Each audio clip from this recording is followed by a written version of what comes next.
함께 보실 하나님 말씀은 구약성경 신명기 19장입니다.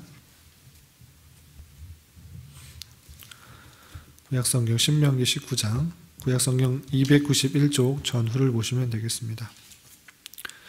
신명기 19장은 크게 두 가지 주제로 되어 있는데, 도피성 제도의 규례와 또 증인이 되었을 때의 규례에 대해서 설명하고 있습니다.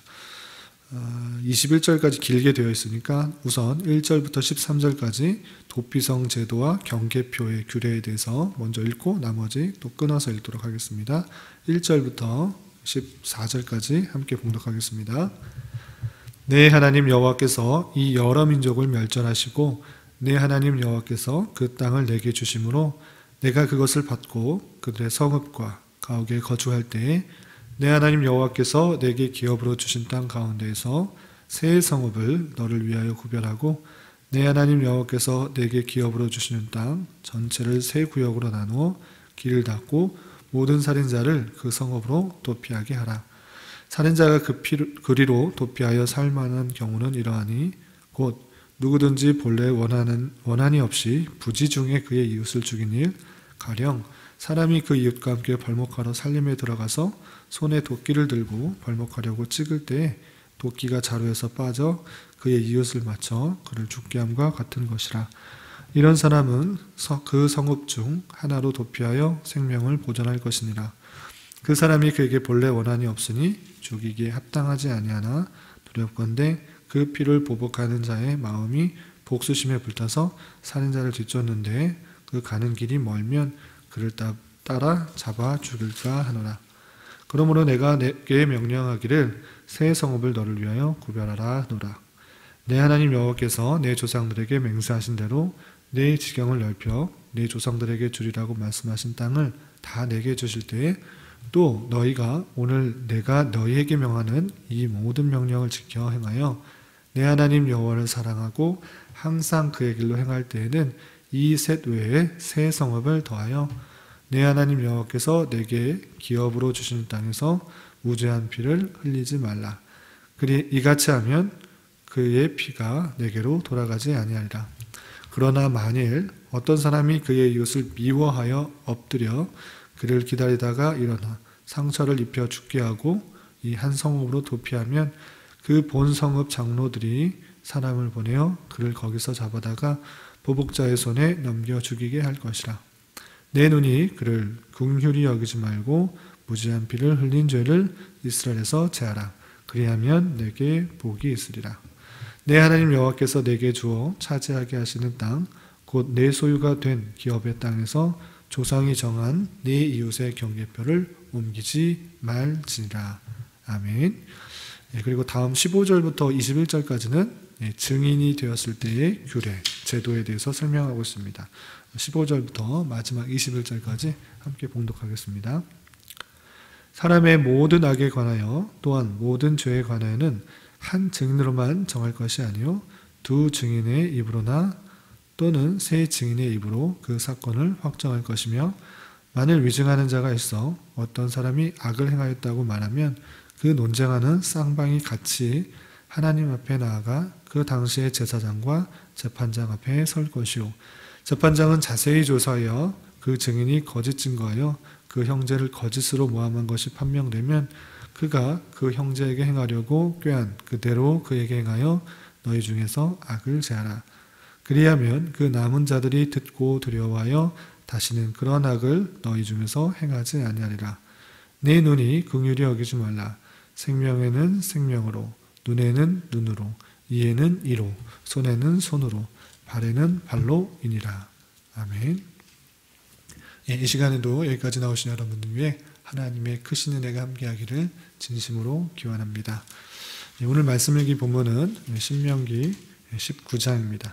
19장은 우리가 방금 읽은 것처럼 크게 두 가지 제도, 두 가지 규례에 대해서 설명하고 있습니다. 첫 번째는 1절부터 14절까지 도피성에 대한 제도이고 또 하나는 15절부터 21절까지는 증인에 대한 규례입니다. 그 내용을 통해서 오늘날 이런 정신들을 어떻게 적용할 수 있을지 또 생각해 보도록 하겠습니다. 우선 1절부터 14절까지는 도피성 제도에 대해서 말하고 있는데, 이 도피성 제도가 무엇인가 라고 했을 때는 간단하게 말하면 실수 중에 또는 일부러 어떤 사람을 죽이게 되면 죽인 사람으로부터 그 인근에 있는 그 주변의 사람들, 가족이나 친인척들에게 있어서 보복을 할 수가 있기 때문에 모든 살인자가 피할 수 있는 그런 성인 것입니다. 그래서 모든 살인자가 바로 즉각적인 보복을 피하기 위해서 잠시 피할 수 있도록 만들어 놓은 성이다 라고 할 수 있습니다. 그래서 이스라엘 백성들이 가나안 땅에 들어가게 되면 그 땅을 세 부분으로 나누어서 세 도피성을 만들라 이렇게 되어 있고, 또 그 성에 모든 살인자가 도피하여서 바로 즉각적인 보복을 피할 수 있도록 하게 하였고, 그리고 그 도피성 안에서는 그 사람이 부지 중에 살인을 한 것인지 아니면 실제 원한을 갖고 미워하는 마음으로 살인을 하게 되는지 판별을 하여서 실수로 부지 중에 죽이게 된 사람이면 그 성에서 살도록 하여서 보복을 막을 수 있도록 하였고, 그렇지 않고 원한을 가지고 미워하는 마음으로 가지고 사람을 죽였을 때는 그에 합당한 벌을 받도록 한 것입니다. 그 내용들을 좀 간단하게 말씀을 읽어가면서 살펴보도록 하겠습니다.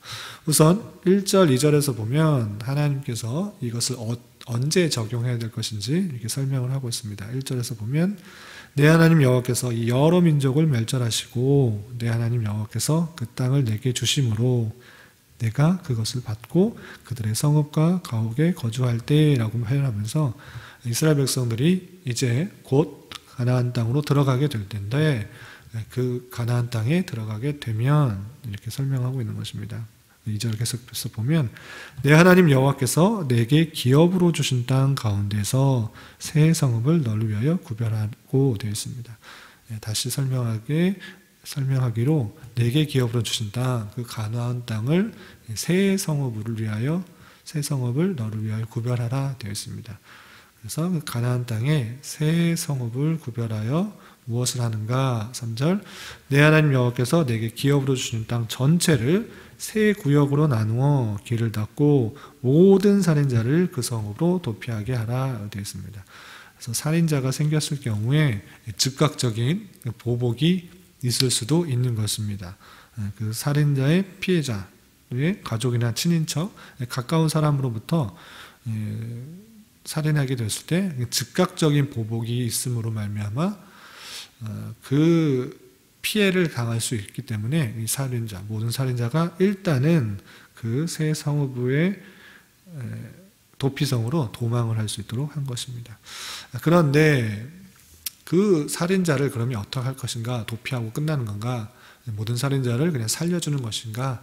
그런 것이 아니고, 도피하였을 때 그 도피한 그 살인자에 대해서 부지 중에 실수로 죽었는지 그렇지 않은지를 판별하도록 이렇게 한 것입니다.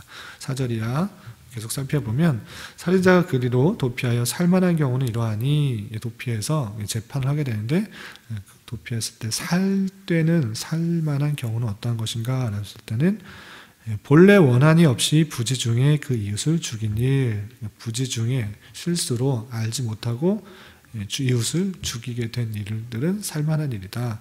예를 들면 5절 가령 사람이 그 이웃과 함께 벌목하러 살림에 들어가서 손에 도끼를 들고 벌목하라고 찍을 때 도끼가 자루에 빠져 그의 이웃을 맞춰 그를 죽게 함과 같은 것이라. 벌목하다가 도끼 자루가 빠져서 사람을 치게 되는 경우가 혹 있을진데, 그렇게 부지 중에 실수로 원한이 없이 그냥 죽게 되는 경우에는 생명을 보존하기 위하여서 도피성에 들어갔고, 이것은 판별할 때 부지 중에 죽인 것이기 때문에 그 죽은 사람으로부터의 친인척, 가까운 사람으로부터 보복을 당하지 않도록 그곳에서 살 수 있도록 한 것입니다.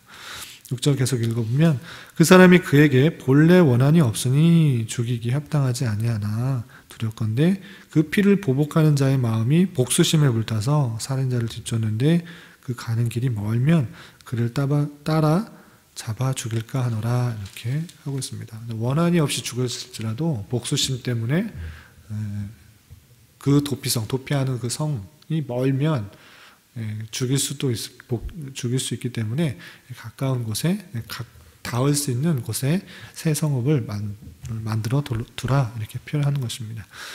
그런데 여기서 또 더해주는 은혜가 있습니다.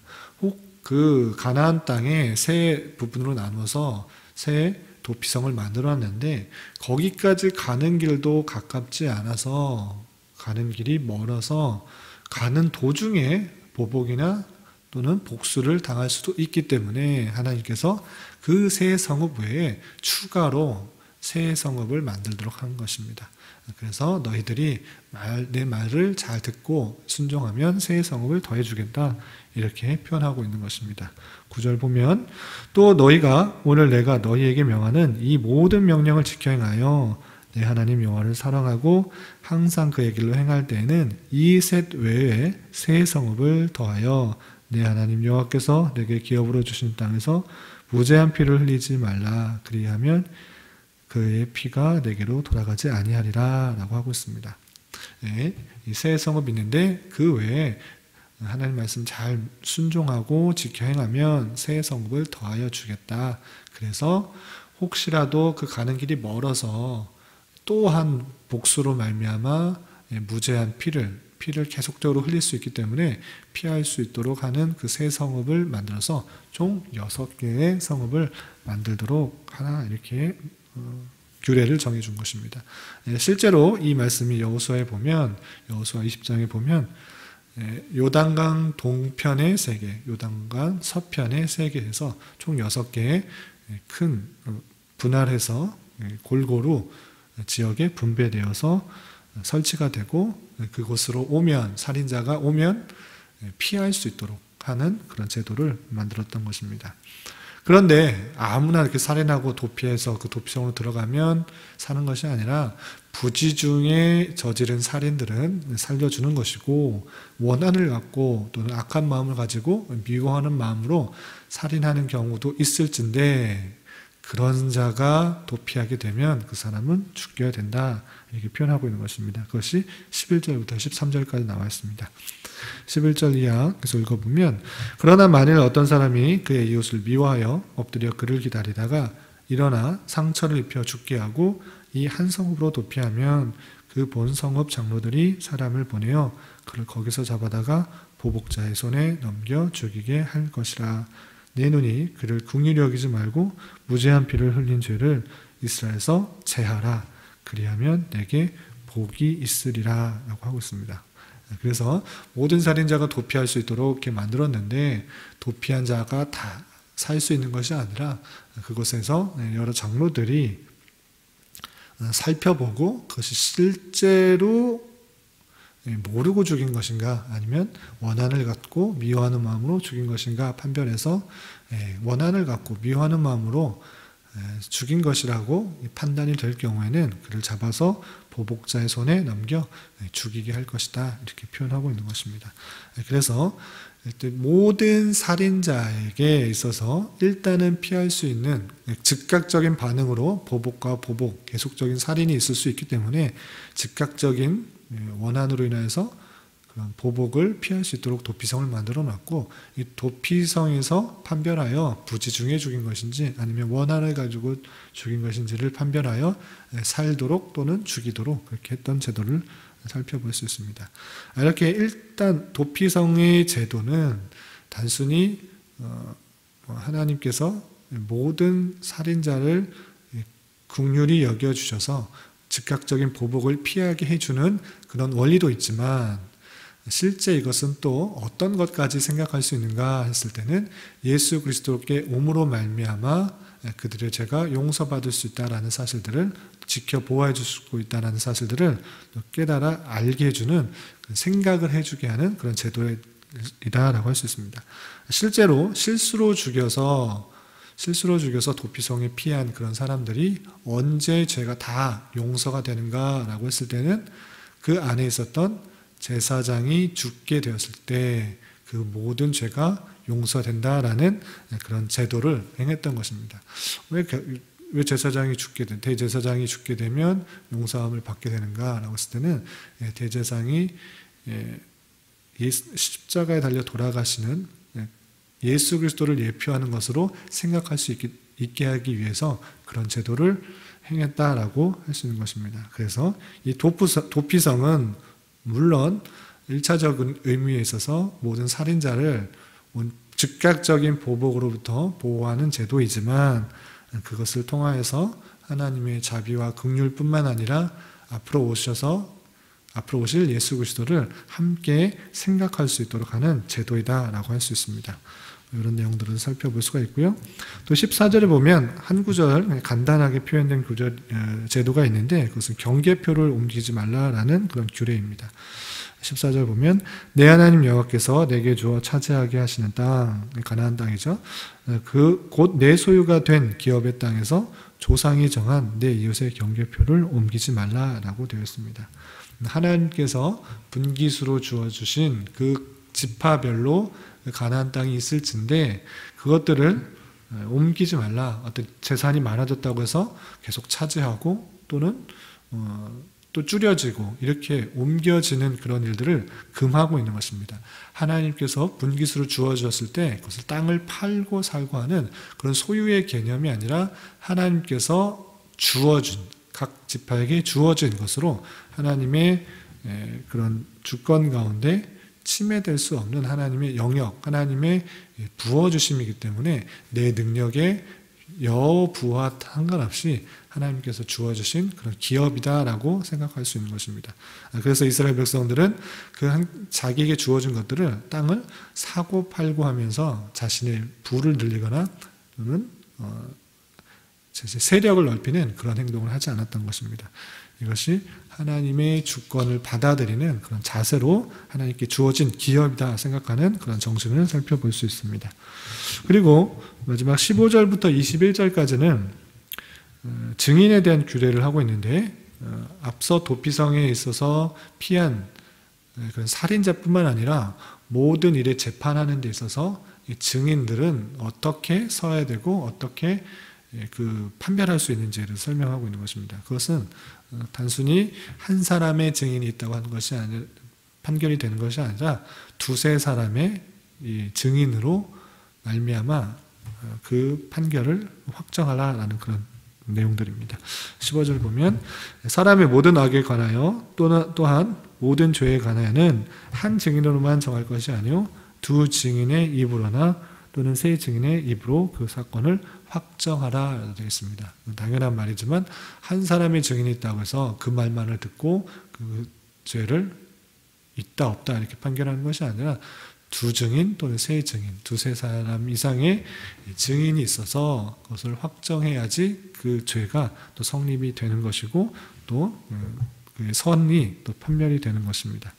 이렇게 두세 사람의 증인으로 그렇게 판단하는 것이고 또한 그것이 죄가 있다고 판명이 됐을 경우에는 그것에 합당한 죄를 부과해라 이렇게 표현하고 있는 것입니다. 18절 이하 계속 읽어보면 재판장은 자세히 조사하여 그 증인이 거짓 증거하여 그 형제를 거짓으로 모함한 것이 판명되면 그가 그 형제에게 행하려고 꾀한 그대로 그에게 행하여 너희 중에서 악을 제하라. 그리하면 그 남은 자들이 두려워하여 다시는 그런 악을 너희 중에서 행하지 아니하리라.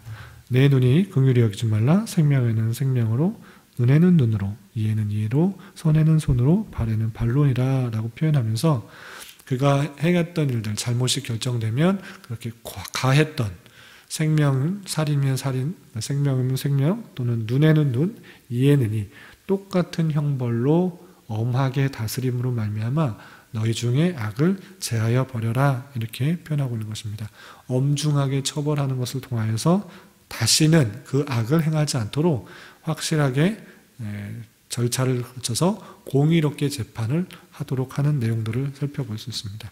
그리고 마지막 21절에서 생명에는 생명으로, 눈에는 눈으로, 이에는 이로, 손에는 손으로 이렇게 동해보복으로 설명을 하고 있는데, 여기서 주의해야 될 것은 그래서 재판장에 의해서 판결이 된 것이고 그 재판장 안에서 그 제도 안에서 행했다는 것입니다. 어떤 사람이 개인이 개인적으로 복수를 했던 것이 아니라 여기서의 본문은 재판기관에 주신 명령으로서 표현된 것입니다.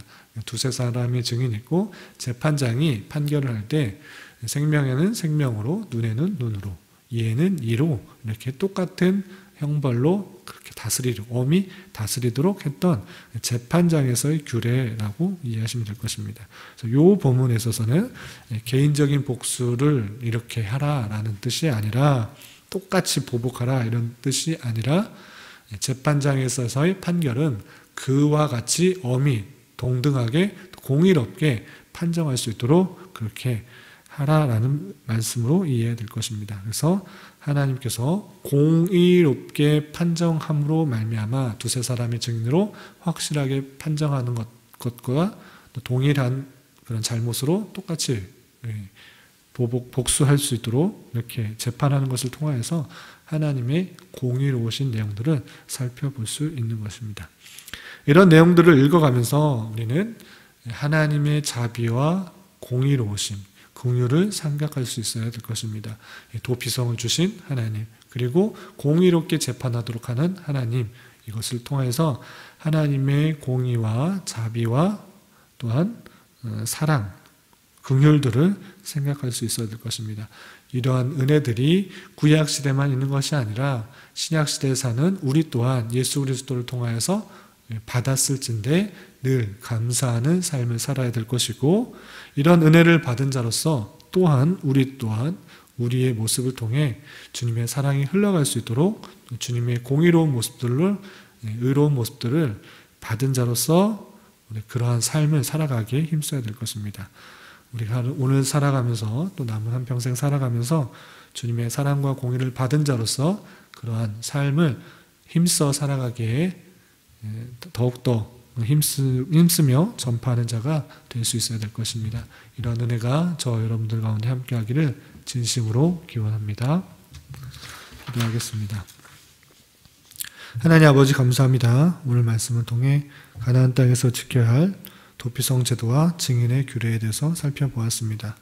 무죄한 자의 실수로 죽임을 당하지 않도록 하시는 하나님의 자비와 긍휼이 예수 그리스도로 말미암아 잘 드러나고 있었음을 잘 알아 늘 감사와 찬송을 주님께 드리는 자가 되게 하여 주시고, 하나님의 공의로우심을 늘 생각하며 우리 또한 상대방의 죄와 악에 대하여 판단할 때 신중하게 하게 하여 주시고, 악에 대해서는 철저하게 대처할 수 있는 자 되게 하여 주시옵소서. 주님, 코로나19 바이러스로 인하여 세계의 피해가 계속 확산되고 있습니다. 주님, 긍휼을 베풀어 주시고 수많은 확진자들이 잘 치료되어 회복되게 하여 주시며, 이를 담당하는 많은 의료진과 관계자들, 위정자들이 서로 협력하여 많은 일들을 잘 감당할 수 있게 부족함이 없도록 인도하여 주시옵소서. 또한 이 땅의 교회가 더욱 주님 앞에 엎드리게 하여 주시고 우리에게 맡겨주신 빛과 소금된 역할들을 잘 감당하며 살아가게 하여 주시옵소서. 주님, 교회 내 경제적으로, 육체적으로, 정신적으로 힘들어하고 어려워하는 지체들이 있습니다. 주님, 그들과 함께 하여 주시고 겪고 있는 상황 속에서 주님의 신실하신 섭리의 손길들을 느낄 수 있도록 인도하여 주시옵소서. 이 시간 각자 가지고 나온 기도 제목 주님께서 들으시고 주님께서 가장 선한 것으로 응답하여 주시며 오늘 하루도 주님과 승리하는 하루 되게 하여 주시옵소서. 예수님의 이름으로 기도드리옵나이다. 아멘.